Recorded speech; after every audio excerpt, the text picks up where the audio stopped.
scusi presidente, non è per piangeria, ma questa nostra squadra la amo alla follia. Può sembrare strano se non sei napoletano, ma temo l'abbia capito il nostro attaccamento.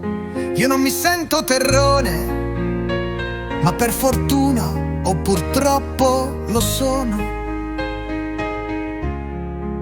Mi scusi presidente se la chiamano pappone, a volte è dura perdere un campione e non è facile accontentare la gente. Non manca talvolta l'errore, ma la sua indole da imprenditore non antepone il sentimento al rischio di un finanziario fallimento. Io non mi sento terrone, ma per fortuna o purtroppo lo sono. Mi scusi presidente se per noi la maglia azzurra è una e non è quella italiana. Se si fa razzismo verso il territorio e ancora si inneggia al Vesuvio, non basta un inno al tricolore per definirlo banalmente folklore. Io non mi sento terrone, ma per fortuna o purtroppo lo sono. Questo bel paese ci riserva solo offese, sporchi e colerosi, ladri e mafiosi.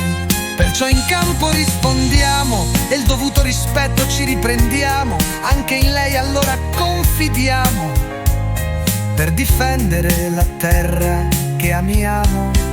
Mi scusi presidente se l'impegno si pretende, va bene anche se si perde, ma che l'anima per noi si spende, al nemico mai non si vende. Sarà che si usa esser fratelli solo durante i mondiali, ma si chiama ipocrisia più che affetto per la patria. Io non mi sento terrone, ma per fortuna o purtroppo lo sono.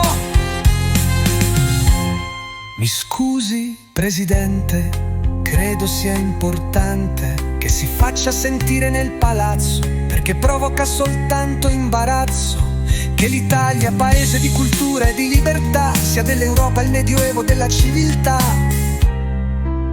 Io non mi sento terrone,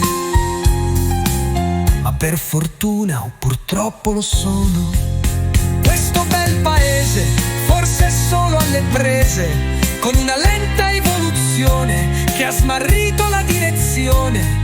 Perciò senza vittimismo in campo superiorità dimostriamo, e anche a lei ci affidiamo per mostrare al mondo chi siamo.